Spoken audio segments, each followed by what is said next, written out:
Assalamu alaikum, my dear all shining stars. Welcome back to another video. I hope you all are doing well.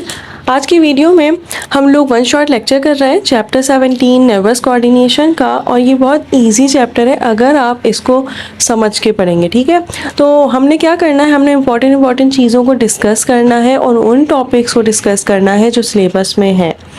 So let's get start. First of all, nervous coordination क्या होता है? तो nervous coordination का मतलब है कि communication हो रही है बॉडी ऑफ एन एनिमल में बाय इलेक्ट्रोकेमिकल मैसेजेस। ये जो इलेक्ट्रिकल और केमिकल सिग्नल्स होते हैं ना, जिनको हम नर्व इम्पल्सेस कहते हैं, इसकी वजह से कम्युनिकेशन हो रही होती है with in the body of an animal. इसको हम कहते हैं नर्वस कोऑर्डिनेशन, और ये ऑफ कोर्स होते हैं with the help of some cells, specialized cells. इनको हम कहते हैं न्यूरॉन्स या न्यूरोग्लिया। ये जो न्यूरॉन्स और न्यूरोग्लिया हैं, ये टाइप्स ऑफ टिश्यूज़ होते हैं नर्वस सिस्टम के। यहाँ पे स्टोमेलस के बारे में कहा हुआ है, कोई भी इंटरनल कोई भी एक्सटर्नल चेंज को हम स्टोमेलस कहते हैं, और इसी की वजह से ऑफ कोर्स जब भी कोई चेंज आएगा तो इसी की वजह से हमारी बॉडी कम्युनिकेशन प्रोवाइड करती है। Each neuron perform 5 function. ये कैसे परफॉर्म करता है 5 फंक्शन को? इसका ये मतलब होता है कि कोई भी इंटरनल कोई भी एक्सटर्नल चेंज आया और उसको डिटेक्ट किया ऑफ कोर्स रिसेप्टर्स ने, जो हम आगे पढ़ेंगे। रिसेप्टर्स क्या होते हैं? कोई भी मॉडिफाइड न्यूरॉन्स होते हैं या एपिथेलियल सेल्स होते हैं, जो ऑफ कोर्स या तो ग्रुप ऑफ सेल्स में होंगे या फिर सिंगल होंगे, जिसकी वजह से वो स्टोमेलस को डिटेक्ट करेंगे। यही है रिसेप्टर जो रिसीव करते हैं स्टोमेलस को आइदर फ्रॉम एक्सटर्नल और इंटरनल चेंज, एंड देन ये रिसेप्टर्स इंफॉर्मेशन को, कमांड को या किसी स्टोमेलस किसी भी चेंज को पहुंचाएंगे to the central nervous system, जहाँ पे इंटर न्यूरॉन्स होंगे। एंड देन मोटर न्यूरॉन्स का काम होता है कि वो इस इंफॉर्मेशन को फ्रॉम सेंट्रल नर्वस सिस्टम लेके जाएं और पहुंचाएं टू दी इफेक्टर्स जो जनरेट करते हैं रिस्पॉन्स को। तो ये रिसेप्टर्स होते हैं, इसकी वजह से इसका काम हो रहा होता है, कंडक्ट करता है सिग्नल को रिसेप्टर्स, एंड देन उसको पहुँचाता है to the central nervous system. Receptors क्या है मैं बता चुकी हूँ, आइदर मॉडिफाइड न्यूरॉन्स होते हैं या एपिथेलियल सेल्स होते हैं, या तो ग्रुप ऑफ सेल्स में होंगे या सिंगल होंगे। एंड देन ये रिसीव करेंगे किसी भी स्टोमेलस को जो इंटरनल एक्सटर्नल चेंज होता है, एंड देन इसको पहुँचाएंगे to the central nervous system. Central nervous system में ब्रेन और स्पाइनल कॉर्ड आ जाता है, तो इस इंफॉर्मेशन को पहुँचाते हैं in the form of impulses. ठीक है, रिसेप्टर्स 5 तरीके के होते हैं, डिपेंड करते हैं of course type of energy है जो डिटेक्ट करता है रिसेप्टर्स। तो ये थर्मो रिसेप्टर्स भी होते हैं, वो रिसेप्टर जो डिटेक्ट करते हैं टेम्परेचर को। कीमो रिसेप्टर जो डिटेक्ट करते हैं केमिकल्स को। मैकेनो रिसेप्टर जो डिटेक्ट करते हैं साउंड को, मोशन को, position in relation to gravity, touch, pressure, ये सारे मैकेनो रिसेप्टर्स में आ जाते हैं। एंड देन फोटो रिसेप्टर्स होते हैं, तो of course photo means light, ये डिटेक्ट करते हैं visible and ultra violent light को। पेन रिसेप्टर्स को याद रखना है आपने कि पेन रिसेप्टर नोसियोसेप्टर्स भी कहलाए जाते हैं, एंड ये पेन रिसेप्टर्स डिटेक्ट करते हैं टिश्यू डैमेज को। तो ये सारे रिसेप्टर्स हो गए, इनमें बस आपने ये याद रखना। ऑफ कोर्स ये थोड़ा जल्दी करवाऊंगी मैं क्योंकि वन शॉट लेक्चर है। उसके अलावा इफेक्टर्स क्या होते हैं? तो इफेक्टर्स वही हैं जो चेंज प्रोवाइड कर रहा है मसल और ग्लैंड। ऑफ कोर्स जो भी रिस्पॉन्ड को जनरेट करेगा वो इफेक्टर कहलाएगा। ये रिसीव करता है कमांड को from the central nervous system, of course with the help of motor neurons to produced a response. यही है जो जनरेट करता है रिस्पॉन्स को। पाथवे क्या होता है? तो पाथवे बहुत इजी है, मैं पहले ही बता चुकी हूँ। स्टोमेलस होता है, वो कोई भी इंटरनल कोई भी एक्सटर्नल चेंज है, रिसेप्टर ने उसको डिटेक्ट किया, पहुँचाया उस कमांड को to the central nervous system, and then central nervous system से with the help of motor neuron वो information in the form of impulses पहुँचेगी टू दी इफेक्टर। वो कोई मसल हो सकता है, कोई ग्लैंड हो सकता है। अब न्यूरॉन क्या होते हैं? तो न्यूरॉन यहाँ पे लिखा हुआ भी है, एक फंक्शनल और स्ट्रक्चरल यूनिट होता है नर्वस सिस्टम का, जिसकी मदद से ये काम हो रहा होता है, कम्युनिकेशन हो रही होती है। बेसिकली हम ये कहते हैं कि जो भी special kind of animal cells हैं ना, वो न्यूरॉन्स हैं जो जनरेट करते हैं, कंडक्ट करते हैं इलेक्ट्रिकल करंट को, ताकि वो कम्युनिकेशन प्रोवाइड कर सकें, जनरेट कर सकें इलेक्ट्रिकल सिग्नल्स को। यही न्यूरॉन्स हैं। Like nervous system consist of 2 types of tissues called neurons and neuroglia. Structure of neurons होता है, तो स्ट्रक्चर ऑफ न्यूरॉन में ये है कि डेंड्राइट्स होते हैं, एक्सॉन होता है एंड सेल बॉडी होती है। ये जो सेल बॉडी है इसको हम सोमा भी कहते हैं और इसके पास साइटोप्लाज्म और न्यूक्लियस होता है। In addition to typical cell organelles इसके पास नेसल सब्सटेंसेस भी होते हैं जिनमें राइबोसोम्स प्रेजेंट होते हैं। And then from the soma dendrites arise करते हैं। डेंड्राइट्स होते हैं thread like structure, thread like processes जिसको हम कहते हैं, और ऑफ कोर्स यही डेंड्राइट्स होते हैं जो रिसीव करते हैं स्टोमेलिस को फ्रॉम आउटसाइड और इनसाइड और कन्वे करते हैं उस इंफॉर्मेशन को to the soma. And then of course axon आ जाता है, ये डेंड्राइट हो गया, ये सेल बॉडी हो गया, एंड देन एक्सॉन आ गया। तो एक्सॉन लार्ज साइटोप्लाज्मिक प्रोसेस आप खुद भी देख सकते हैं एंड ये अराइज करता है opposite to the dendrites. Dendrite के बिल्कुल अपोजिट मिलेगा, कंडक्टिंग एंड भी यही है और इसी की वजह से आगे न्यूरॉन्स लाइक ये जो इन्फॉर्मेशन है ये कन्वे कर रही होती है टू दी डेंड्राइट, दूसरी जगह पहुंच रही होती है। तो यहाँ पे पिरामिड लाइक स्ट्रक्चर भी होता है जिसको हम कहते हैं कि यही पिरामिड लाइक एरिया है या सोमा है जिसको हम एक्सॉन हिलॉक कहते हैं और इसी की वजह से इंफॉर्मेशन आगे कन्वर्ट हो रही होती है। या फिर ये भी कहते हैं कि axon of some neurons covered होते हैं माइलिन शीट से, या आगे जब हम पढ़ेंगे तो हम करेंगे कि माइलिन शीट भी होती है जिसकी वजह से वेलोसिटी इंक्रीज़ हो जाती है इलेक्ट्रिकल सिग्नल्स की। आपकी बुक में एक लाइन लिखी हुई है कि ऑफ कोर्स ये मेम्ब्रेन से कवर्ड होता है जिसको हम न्यूरोलीमा कहते हैं। सेल मेम्ब्रेन को हम सेल मेम्ब्रेन कह रहे होते थे या फिर प्रोटोलीमा कह रहे होते थे, या न्यूरॉन की मेम्ब्रेन को न्यूरोलीमा कहेंगे। एंड देन सेल बॉडी का एक फंक्शन होता है इसको हम सोमा कहते हैं, इसमें साइटोप्लाज्म न्यूक्लियस होता है, वहाँ पे वो न्यूरोट्रांसमीटर्स को मैन्युफैक्चर करती हैं जो ऑफ कोर्स केमिकल्स हैं जो स्टोर्ड होते हैं सिक्रीटरी वेसिकल्स में। हम जब साइनेप्स पढ़ेंगे तब आपको समझ आ जाएगा कि न्यूरोट्रांसमीटर्स क्या होता है। ये हम कर चुके हैं। डेंड्राइट्स, एक्सॉन, न्यूरोग्लिया क्या होते हैं। न्यूरोग्लिया के 2 टाइप्स ऑफ सेल्स होते हैं जिनको हम कहते हैं ओलिगोडेंड्रोसाइट्स और एक सेल होता है Schwann cells. Schwann cells and oligodendrocyte दोनों ही टाइप हैं न्यूरोग्लिया के जिनको हम ग्लैल सेल्स भी कहते हैं। एंड आपको ये पता होना चाहिए कि इन दोनों में फ़र्क क्या होता है। ये दोनों ही माइलिन शीट को प्रोड्यूस कर रहे होते हैं एक्सॉन में, बट शॉन सेल्स प्रोड्यूस करेगा माइलिन को in the peripheral nervous system जो इन्फॉर्मेशन को फ्रॉम द ब्रेन पहुँचा रहा होता है इंटायर बॉडी में स्पाइनल कॉर्ड और ब्रेन से। एंड सेंट्रल नर्वस सिस्टम में जो माइलिन शीट होगी एक्सॉन में डेवलप वो होगी with the help of oligodendrocytes. And वो एक्सॉन जिनके पास माइलिन शीट होती है वो माइलिनेटेड एक्सॉन कहलाते हैं और जिनके पास नहीं होती वो अनमाइलिनेटेड नॉन माइलिनेटेड एक्सॉन कहलाते हैं। इसके अलावा नोड ऑफ रेनफेयर क्या होता है, तो स्पेस होती है बिटवीन 2 माइलिन शीट और इस स्पेस को हम कहते हैं node of Ranvier. Types of neurons, तो फंक्शनली न्यूरॉन्स डिफ्रेंशिएट होते हैं 3 टाइप्स में, sensory neurons, motor neurons and inter neurons. On the basis of function ही ऑफ कोर्स हो रहा है। सेंसरी न्यूरॉन्स वो न्यूरॉन्स है जो कैरी करते हैं सेंसरी इन्फॉर्मेशन को। सेंसरी इन्फॉर्मेशन लाइक वो ये रिसेप्टर्स डिटेक्ट करता है और इस इन्फॉर्मेशन को पहुंचाते हैं टू दी न्यूरॉन्स या फिर directly to the central nervous system. Of course ये रिसेप्टर्स इन्फॉर्मेशन को डिटेक्ट करते हैं एंड देन पहुंचाते हैं उसको।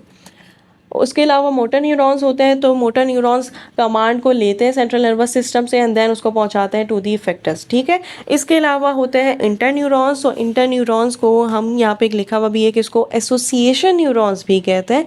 इंटर न्यूरॉन्स को मीडिएटर्स कहते हैं क्योंकि ये बिटवीन होते हैं sensory neurons and motor neurons, और इनको हम एसोसिएशन न्यूरॉन भी इसी वजह से कहते हैं। और ये सेंट्रल नर्वस सिस्टम में होते हैं, ब्रेन में होते हैं। ये हेल्प करते हैं स्मूथ ट्रांसमिशन ऑफ सिग्नल्स में।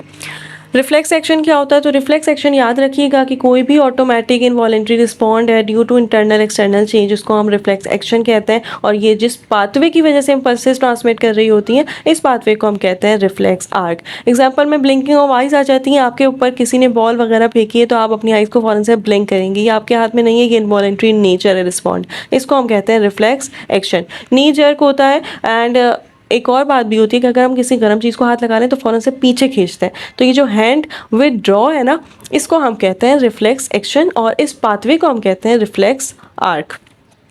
नर्व इम्पल्सिस क्या होती हैं, इम्पल्सिस हमें पता है कि ये जो ट्रांसमिशन हो रही होती है, प्रोपिगेशन हो रही होती है डीपोलराइजेशन वेव्स की, ये होती हैं इम्पल्सिस। और ये अगर होंगी अलॉन्ग अ नर्व और मसल फाइबर इनको हम कहेंगे नर्व इम्पल्सिस। मेम्ब्रेन पोटेंशियल की बात आ जाती है इसके बाद, तो मेम्ब्रेन पोटेंशियल बहुत इजी है। लाइक मेम्ब्रेन पोटेंशियल का मतलब है कि एक इलेक्ट्रिकल पोटेंशियल होता है अक्रॉस सेल मेम्ब्रेन, इसको हम कहते हैं membrane potential. Under resting condition outside positive होगा, इनसाइड नेगेटिव होगा, इसको हम कह रहे हैं मेम्ब्रेन पोटेंशियल। अंडर एक्टिविटी जिसको हम कहते हैं एक्शन पोटेंशियल, आउटसाइड नेगेटिव होगा मेम्ब्रेन का और इनसाइड पॉजिटिव होगा। ये जो इलेक्ट्रिकल पोटेंशियल है अक्रॉस सेल मेम्ब्रेन, इसको हम कहते हैं membrane potential. Resting membrane potential क्या होता है? रेस्टिंग मेम्ब्रेन पोटेंशियल बहुत इजी है कि membrane potential of nerve fibres जब वो ट्रांसमिट नहीं करेगा किसी सिग्नल को या रेस्टिंग कंडीशन में होगा, इसको हम कहते हैं रेस्टिंग मेम्ब्रेन पोटेंशियल, और ये वैल्यू होती है -70 मिली वोल्ट्स। ठीक है, इसके बाद बात करते हैं हाइपर पोलराइजेशन एंड डीपोलराइजेशन की। तो ये बहुत इजी है। हाइपर पोलराइजेशन का मतलब है, बिल्कुल सीधा सीधा इसका ये मतलब होता है कि भाई हाइपर पोलराइजेशन में नर्व इम्पल्सेस जो नेगेटिव है ना, हमने कहा था कि एक्शन पोटेंशियल में आउटसाइड नेगेटिव हो जाता है। यहाँ पे लिखा हुआ है कि अगर मेम्ब्रेन पोटेंशियल ज़्यादा नेगेटिव हो जाए, हम ये कहते हैं कि जब भी एक्शन पोटेंशियल ओवर हो गया तो मेम्ब्रेन पोटेंशियल अगर मोर नेगेटिव हो जाए पहले से ज़्यादा, इसको हम कहते हैं पॉजिटिव, या तो पॉजिटिव आफ्टर पोटेंशियल कहते हैं या फिर हाइपर पोलराइजेशन कहते हैं, क्योंकि वो पोलराइज हो गया, उसमें ज़्यादा नेगेटिव पोटेंशियल जनरेट हो गया। अगर डीपोलराइजेशन है तो इसका यही मतलब है बिल्कुल अगेंस्ट, कि अगर मेम्ब्रेन पोटेंशियल लेस नेगेटिव हो जाए than the resting membrane potential, इसको हम कहते हैं डीपोलराइजेशन। सो इसमें याद रखने वाली बात यह है कि न्यूरॉन्स में पोटेशियम आयन मेंटेन करते हैं हाईएस्ट कंसंट्रेशन को। Within the cell potassium ion ज़्यादा होंगे, outside the cell sodium ion ज़्यादा होंगे। एंड हमें पता है कि मेम्ब्रेन पोटेंशियल में कुछ चैनल्स होते हैं और कुछ पम्प्स होते हैं। यहाँ पे पंप की बात कर रहे हैं तो ये जो सोडियम पोटेंशियल इलेक्ट्रोजेनिक पंप होता है ना, इसमें ट्रांसपोर्ट करता है ये 3 सोडियम को आउटसाइड ऑफ द सेल, क्योंकि इनसाइड सोडियम ज़्यादा है। Out of the cell 3 sodium transport होंगे and at the same time 2 potassium ions into the cell transport होंगे। इसको हम कहते हैं कि इसी की वजह से negatively inside cell membrane create होती है, और कैल्शियम पंप भी इसी में काम करता है। कैल्शियम क्या करता है? ट्रांसपोर्ट करता है आउट ऑफ द साइटोप्लाज्म को into the extra cellular fluid. Intra cellular extra cellular fluid का बारे में पता होना चाहिए कि सेल के अंदर जो फ्लूइड होगा उसको इंट्रा सेलुलर फ्लूइड कहते हैं, और सेल के बाहर जो फ्लूइड है उसको एक्स्ट्रा सेलुलर फ्लूइड कहते हैं। तो यही सब कुछ है, बस इसमें लीकेज चैनल याद रखना है। पोटेशियम ब्रिंग 2, यहाँ पे लिखा हुआ है potassium pump bring 2 potassium ions into the cell, और जबकि जो सोडियम पंप है वो ट्रांसपोर्ट करता है 3 सोडियम को इनटू पर ATP consumed. Action membrane potential क्या होता है? तो एक्शन मेम्ब्रेन पोटेंशियल का ये मतलब है कि भाई कोई स्टोमेलस आया है जिसकी वजह से मेम्ब्रेन पोटेंशियल चेंज हो गया है। ये ट्रांसपोर्ट करता है आइंस को across cell membrane due to of course stimulus, कोई भी इंटरनल कोई भी एक्सटर्नल चेंज, एंड इसकी वजह से मेम्ब्रेन पोटेंशियल चेंज हो गई है, फ्रॉम नॉर्मल टू नेगेटिव हो गई है या फिर नेगेटिव टू पॉजिटिव हो गई है, इसकी वजह से चेंज आ जाता है।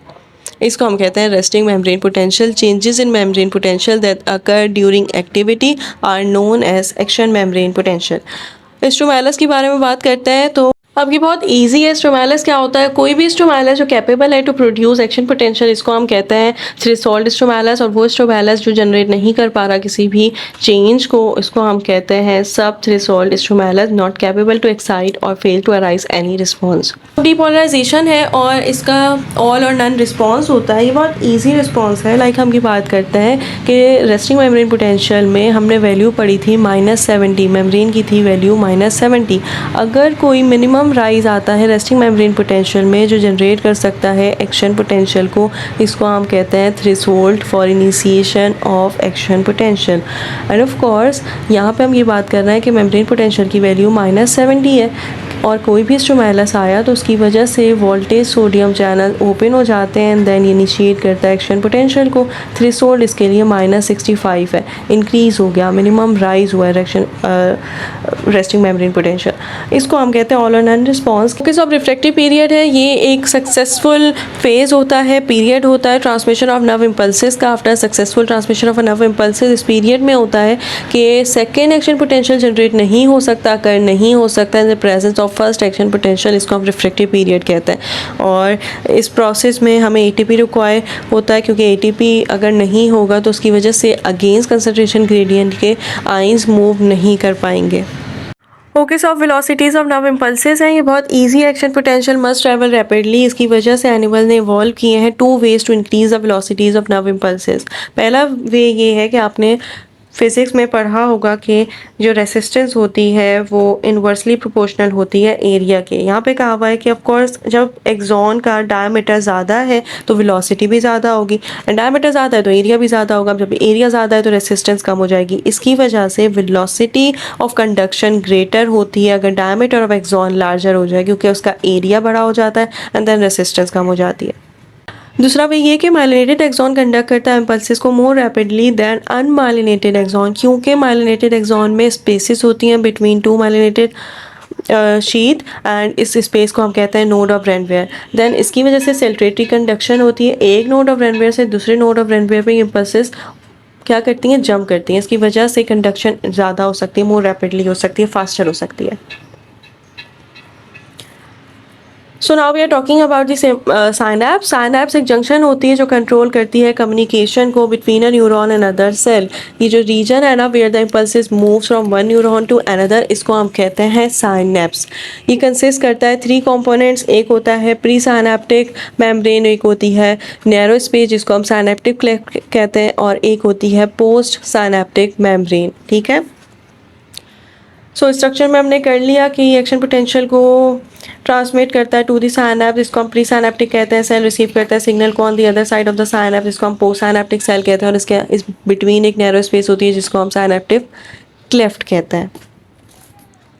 मैकेनिज़्म ये होता है कि मैकेनिज़्म में इलेक्ट्रिकल इम्पल्सेस और chemical impulses 2 basic types of synapses होते हैं। Now we are talking about the electrical signals. So electrical signals of course direct involve करते हैं डायरेक्ट रिलेशन को, साइटोप्लाज्मिक कनेक्शन हुई हुई होती है गैप जंक्शन में between the presynaptic neuron and of course postsynaptic neurons, और इसकी वजह से विदाउट डिले और without loss of signal strength ये एक्टिविटीज़ परफॉर्म होती हैं, साइटोप्लाज्मिक कनेक्शन होती है and then nerve impulses generate होती हैं। ओके, सो अब केमिकल साइनैप्स है। केमिकल साइनैप बहुत इजी है। इसका ये मतलब है कि केमिकल साइनैप होती है with the help of chemical जिसका नाम है न्यूरोट्रांसमीटर। ये ओनली एक्सॉन टर्मिनल होता है जिसमें इम्पल्सेस ट्रांसमिट हो रही होती हैं from presynaptic to postsynaptic cell, क्योंकि पोस्ट साइनैप्टिक के पास वेसिकल्स होते हैं, और ये वेसिकल कैसे रिलीज़ करता है केमिकल को, यहाँ पे कैल्शियम चैनल होते हैं जो रिलीज़ करवाते हैं कैल्शियम को। लाइक क्या करते हैं, ये अलाउ करते हैं डिफ्यूजन ऑफ कैल्शियम को from synaptic cleft to the axon terminal, और इसकी वजह से वेसिकल रिलीज़ कर देते हैं न्यूरोट्रांसमीटर को, एंड देन ये वेसिकल्स रिलीज होते हैं from the axon terminal and then पहुंचते हैं इनटू दी साइनैप्टिक क्लेफ्ट जो एक नैरो स्पेस थी। इसकी वजह से जो न्यूरोट्रांसमीटर्स हैं ये साइनैप्टिक क्लेफ्ट में आ गए एंड देन वहाँ जाके ये बाइंड होते हैं रिसेप्टर से on the post synaptic membrane, जिसकी वजह से जनरेट होता है action potential in the post synaptic membrane. आखिर में ये होता है कि न्यूरोट्रांसमीटर वापस से रीअब्जॉर्ब हो जाते हैं by the presynaptic cell to for reuse basically. और इसमें एग्जाम्पल दी हुई एक्साइटरी न्यूरोट्रांसमीटर्स भी होते हैं। इसमें एग्जाम्पल आपने ज़रूर याद रखनी है कौन से एक्साइटरी न्यूरोट्रांसमीटर्स है ऑफकोर्स जो एक्साइट कर सकते हैं, बाइंड कर सकते हैं न्यूरोट्रांसमीटर्स को टू द रिसेप्टर, इसको हम एक्साइटरी पोस्ट साइनैप्टिक पोटेंशियल कहते हैं। न्यूरोट्रांसमीटर की एग्जांपल होती है लाइक यहाँ पे हम ड्रग्स वगैरह यूज़ करते हैं, इसमें एग्जांपल डोपामाइन की आ जाती है, नॉरएपिनेफ्रिन, एसिटाइलकोलिन और एपिनेफ्रिन और ग्लाइसिन, गाबा, सीरोटोनिन, ये सारी न्यूरोट्रांसमीटर्स होते हैं। ठीक है ये सारे, और बाकी यहाँ पे example norepinephrine, epinephrine, biogenic amines, serotonin, dopamine, ये सारे एक्साइटरी न्यूरोट्रांसमीटर्स हैं। जबकि जो गाबा है, ग्लूटामेट है, एस्पिरेट है और ग्लाइसिन है, ये इनहिबिटेड न्यूरोट्रांसमीटर्स हैं जो इनहिबिट करते हैं, साइनैप्स को जनरेट नहीं कर सकते हैं एक्शन पोटेंशियल को। एग्जांपल ज़रूर याद रखनी है।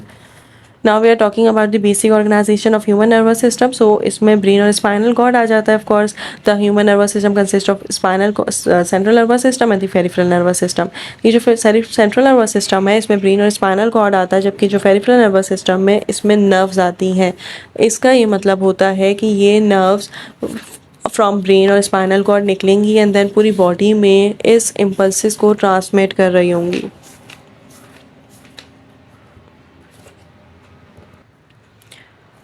आर्किटेक्चर ऑफ ब्रेन और spinal cord. So central nervous system में ब्रेन और स्पाइनल कॉर्ड होता है और इसमें कुछ इंटरन्यूरॉन्स होते हैं जो 100 बिलियन तक होते हैं। ब्रेन और स्पाइनल कॉर्ड में बोनी आर्मर होता है स्कल, और कनाल ऑफ द वर्टिब्रल कॉलम होता है स्पाइनल कॉर्ड का। इसमें हम ये कहते हैं कि कुछ प्रोटेक्टिव कवरिंग होती है, कनेक्टिव टिश्यूज़ की कवरिंग होती है जिसको हम मेनिंजिस कहते हैं, मेनिंजाइटिस कहते हैं, जिसमें इन्फ्लेमेशन वगैरह हो जाती है।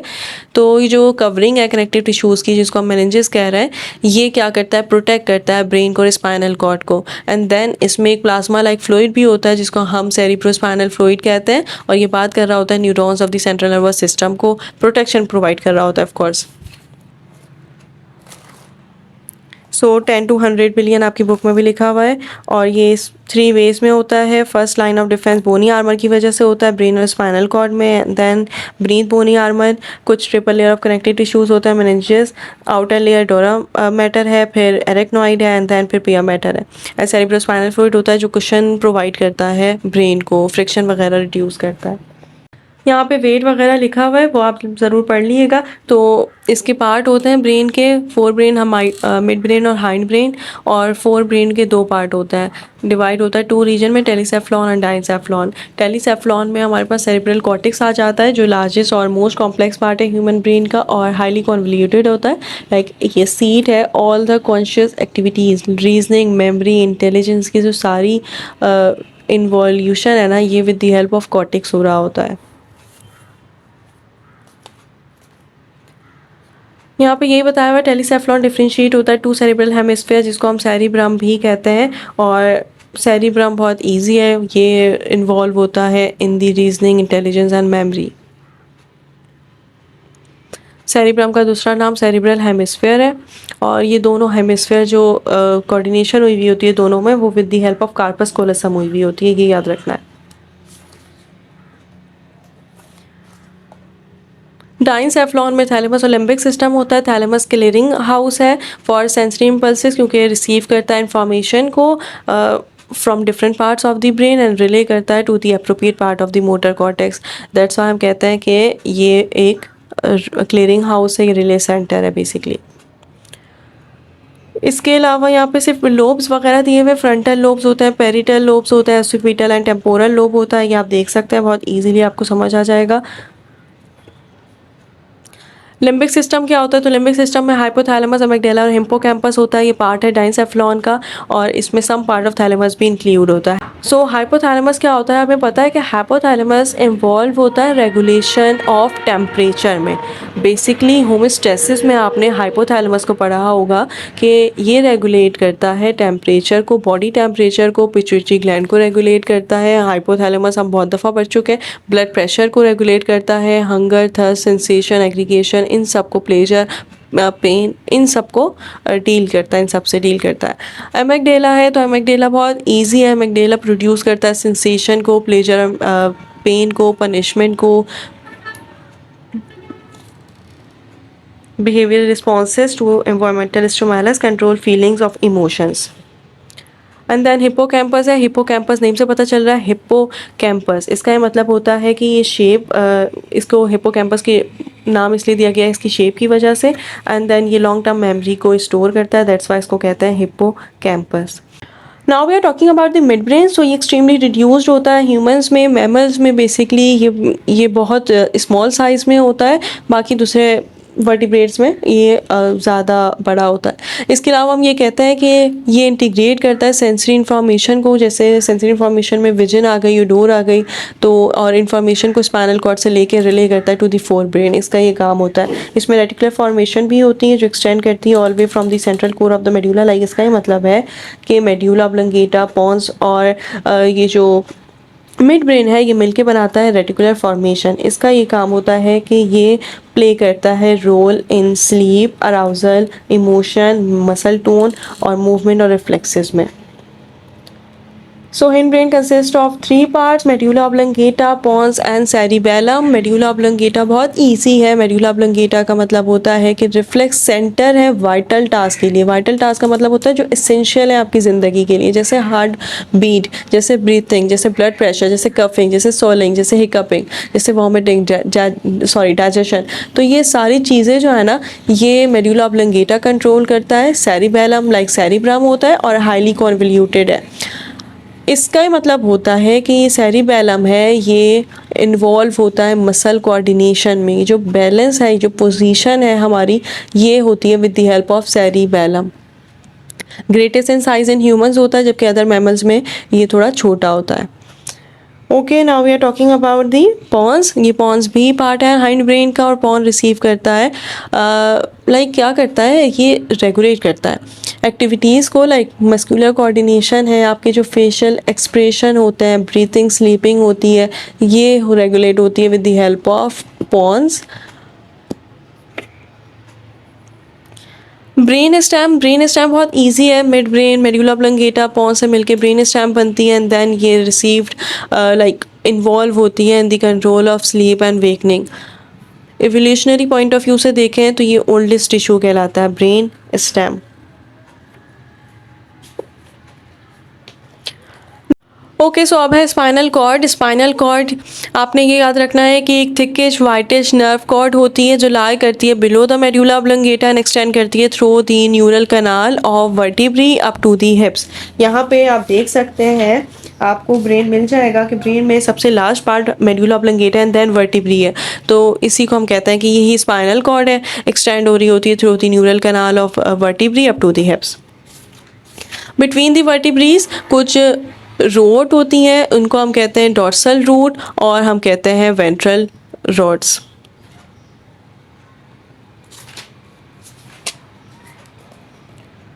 ओके, सो एक न्यूरल कैनाल है, एक्सटेंड हो रहा है from the brain through the backbone, और इंक्लोज और प्रोटेक्ट होता है by the vertebral column. Of course एक मेम्ब्रेन भी होती है और सेरेब्रोस्पाइनल फ्लूइड भी होता है. 2 जोन्स होते हैं इसके.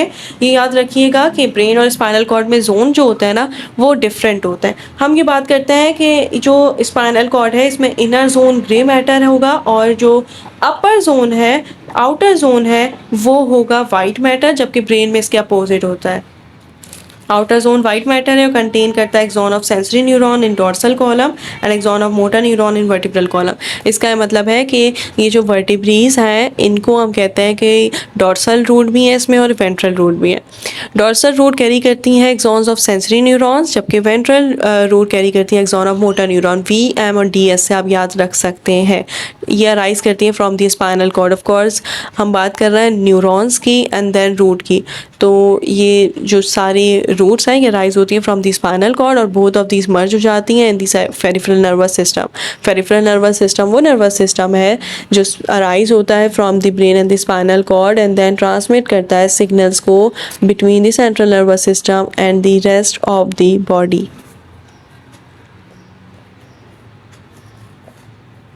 क्रेनियल नर्व्स और स्पाइनल नर्व्स हैं. हमने ये बात करी है कि 12 पेयर्स ऑफ क्रेनियल नर्व्स होती हैं, अराइज हो रही होती हैं फ्रॉम दी ब्रेन, और 31 नर्व्स होती हैं स्पाइनल नर्व्स जो अराइज होती होती हैं फ्रॉम दी स्पाइनल कॉर्ड.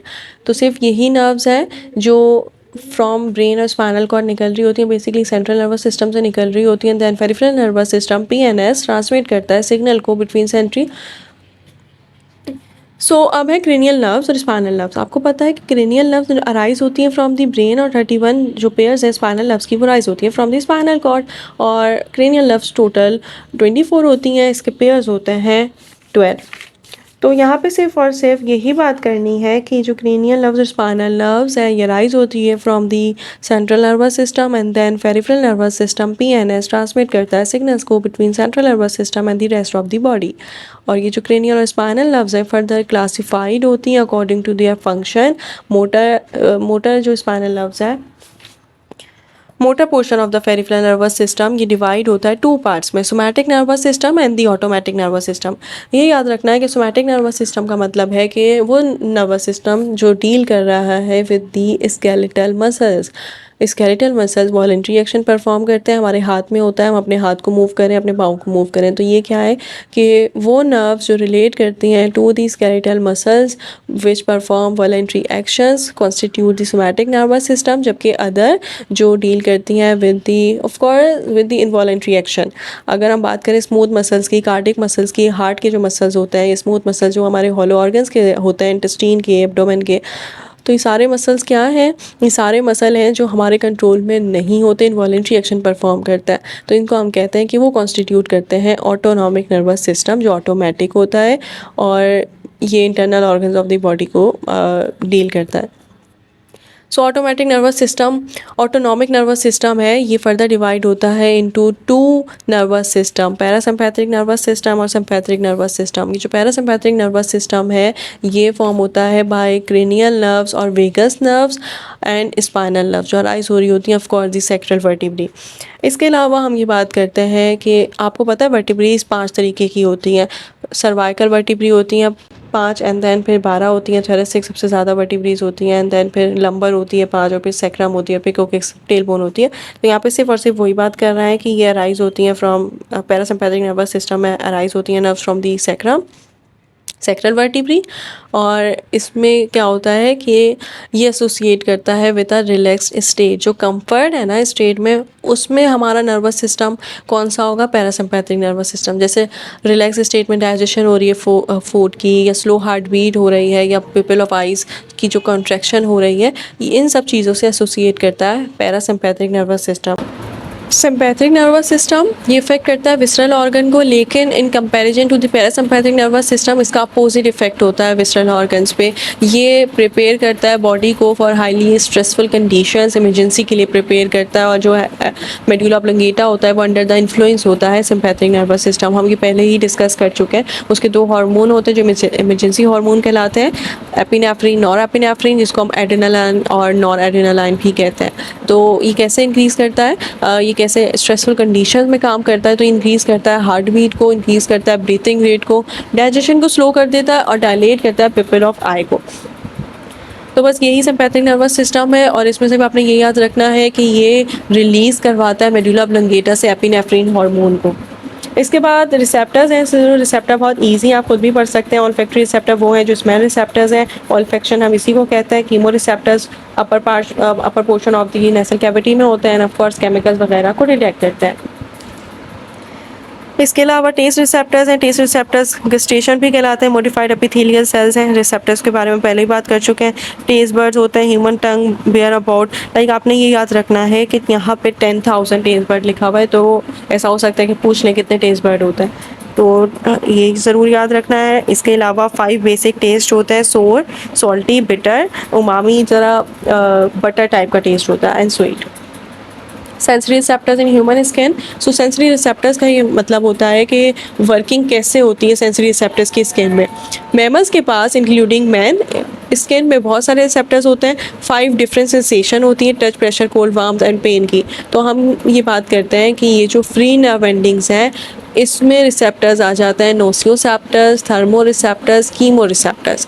जबकि जो इनकैप्सुलेटेड रिसेप्टर्स होते हैं उसमें रिसेप्टर्स होते हैं मेसेनियर कार्पसल्स, पेसिनियन कार्पसल्स। मेसेनियन कार्पसल्स वो कार्पसल्स होते हैं जो वहाँ होते हैं जहाँ पे हेयर नहीं होंगे, abundant in hairless areas of skin, जैसे फिंगर टिप्स पे हमारे हेयर्स नहीं होते, आईलिड्स पे नहीं होते, पाम्स में नहीं होते, सोल में नहीं होते, लिप्स पे नहीं होते। तो ये सारी जगहों पे कौन से कार्पसल्स होंगे, मेसेनियर कार्पसल्स होंगे। ये सेंसिटिव टू टच होते हैं। एंड इसके अलावा पेसिनियर कार्पसल्स होंगे, यानी लाइक लेयर्स होती हैं मेम्ब्रेन की, ऑल्टरनेट हो रहे होते हैं फ्लूइड फिल्ड से, और लोकेट करते हैं इंटरनल ऑर्गन्स में और या फिर फ्रीली मूवेबल जॉइंट में। डर्मिस होती है हमारी स्किन पे, वहाँ पे होंगे, कुछ इंटरनल ऑर्गन्स में होंगे, या फिर हमारे जॉइंट पे होंगे कार्पसल्स। इनका काम क्या होता है, रिस्पॉन्ड करवाते हैं to rapid change in pressure associated with touch and vibration. Nociceptor हम पहले ही बात कर चुके हैं, इनको इसके नेम की वजह से नोसियोसेप्टर कहते हैं। पेन रिसेप्टर जो डिटेक्ट करता है टिश्यू डैमेज को। सो दैट्स इट गाइज, ये आप लोगों के सिलेबस में नहीं है, दैट्स वाई हम इसको कवर नहीं कर रहे हैं। वैसे ही बहुत बड़ा चैप्टर था और ये वीडियो भी बड़ी बन गई है। सो इंशाल्लाह नेक्स्ट वीडियो में हम किसी और चैप्टर का वन शॉट लेक्चर करेंगे। जब तक के लिए अल्लाह हाफिज़, all the best to all of you.